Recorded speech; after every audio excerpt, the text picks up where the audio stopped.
तुर्की में आए विनाशकारी भूकंप पर भारत के 140 करोड़ लोगों की संवेदनाएं सभी भूकंप पीड़ितों के साथ हैं। तुर्की में अब तक 900 लोग मारे जाने की खबर।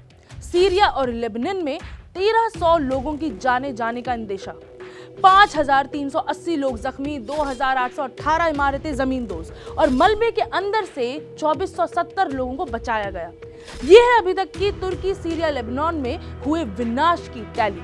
मगर सवाल यह है कि इन मध्य पूर्वी देशों में इतनी तीव्र गति का भूकंप आया कैसे? एक साल में हजारों भूकंप के झटकों से क्यों जूझ रहा है तुर्की? आज इस एक्सप्लेनर में वही साइंस हम आपको बताएंगे। हेलो, नमस्कार, आदाब, सत श्री अकाल। मैं हूं साहिबा खान और आप देख रहे हैं अनकट। आगे बढ़ने से पहले चैनल को सब्सक्राइब भी करें।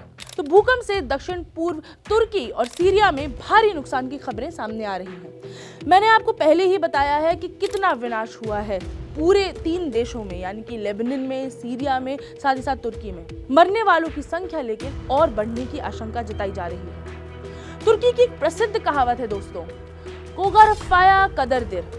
इसका मतलब है कि भूगोल एक नियति है। ये कहावत तुर्की में आए भूकंप पर एकदम सटीक बैठती है। क्यों? वो इसलिए क्योंकि तुर्की कई एक्टिव फॉल्ट लाइंस पर बसा हुआ है। डेमरन न्यूज एजेंसी के मुताबिक तुर्की में आधिकारिक तौर पर 485 फॉल्ट लाइंस हैं। हालांकि पिछले एक दशक में 120 से भी ज्यादा नए फॉल्ट लाइंस बन गए हैं। इस वजह से तुर्की में हम कई भूकंप के झटके आए दिन देखते रहते हैं। तुर्की के disaster and emergency management authority यानी कि AFAD के मुताबिक तुर्की में 2020 में 33,000 से ज्यादा भूकंप के झटके महसूस किए गए थे। इनमें से 333 से ज्यादा भूकंप के झटकों की तीव्रता 4.0 रिक्टर स्केल से भी ज्यादा थी। 2021 में ये आंकड़ा लगभग 24,000 था। अगर 2 दशक पहले की बात करें तो ये आंकड़ा 1000 से भी कम का था। 1990 से लेकर के 2000 तक मात्र 1999 में 2000 से ज्यादा बार तुर्की में भूकंप के झटके महसूस किए गए हैं, वरना हर बार इसकी संख्या 1000 से कम ही रही है। मगर इतने भूकंप क्यों? इसका जवाब है एनाटोलियन फॉल्ट लाइन। तुर्की मोस्टली अधिकांश तौर पर एनाटोलियन फॉल्ट लाइन प्लेट पर बसा है। ये प्लेट यूरेशियन, अरेबियन और अफ्रीकी प्लेटों के बीच स्थित है।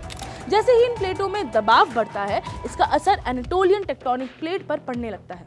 कह सकते हैं कि तुर्की इनके प्रेशर के तले दब जाता है। इन सब में तुर्की में सबसे ज्यादा विनाशकारी फॉल्ट लाइन का नाम है नॉर्थ एनाटोलियन फॉल्ट लाइन यानी कि NAF। इस जगह पर एनाटोलियन और यूरेशियन प्लेट्स आपस में मिलती हैं। ये जगह इस्तांबुल कहलाता है। NAF ने पहले भी इतिहास में सबसे ज्यादा भयानक भूकंप पैदा किए हैं।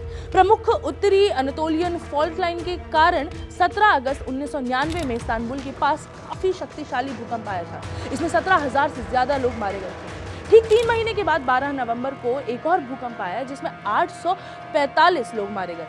3 साल पहले भी जनवरी 2020 में तुर्की में भयानक भूकंप के झटके महसूस किए गए थे। इस दौरान तुर्की में 40 से अधिक लोग मारे गए थे। अक्टूबर 2020 में एक बार फिर से तुर्की ने भूकंप का सामना किया जिसमें 114 लोग मारे गए। मगर इतने भूकंपों की जो एक्चुअल साइंस है वो क्या है? अभी तो मैंने सिर्फ आपको फैक्टर बताया है। तो जी, धरती के अंदर मुख्य तौर पर 7 प्लेट्स हैं। ये प्लेट्स लगातार घूमती रहती हैं। भूकंप के आने की मुख्य वजह धरती के अंदर इन प्लेट्स का टकराना है। जब ये प्लेट्स किसी जगह पर आपस में टकराती हैं तो यहाँ फॉल्ट लाइन जोन बन जाते हैं और सतह के कोने मुड़ जाते हैं। सतह के कोने मुड़ने की वजह से वहाँ दबाव बनता है, प्रेशर बनता है और प्लेट्स टूटने लगती हैं। इन प्लेट्स के टूटने से अंदर की जो एनर्जी है बाहर आने का रास्ता खोजने लगती है, जिसकी वजह से धरती हिलती है और हम इसे भूकंप कहते हैं। तुर्की में लोग भूकंपों के इतने आदी हो चुके हैं कि उन्हें बचपन से ही बताया जाता है, सिखाया जाता है कि भूकंप के समय कैसे बिहेव करना है, कैसे घरों में सेफ हाउसेस और सेफ जोन्स बनाने हैं ताकि भूकंप का असर कम पड़े, या फिर कैसे इमरजेंसी किट तैयार करनी है हड़बड़ी में। बहरहाल कई बड़े एक्सपर्ट्स ने पहले भी बोला है और अभी भी बोल रहे हैं कि तुर्की में जल्द ही एक बहुत बड़ा भूकंप आ सकता है, वो भी उनके सबसे बड़े शहर इस्तांबुल में। उससे निपटना बहुत मुश्किल होगा। तो ये थी कुछ वजहें जिससे तुर्की भूकंप का गढ़ बन चुका है। ऐसे ही इन डेप्थ विश्लेषण, एनालिसिस और बड़ी खबरों को देखने के लिए देखते रहें अनकट। मैं हूं साहिबा खान, मुझे दे इजाजत। नमस्कार।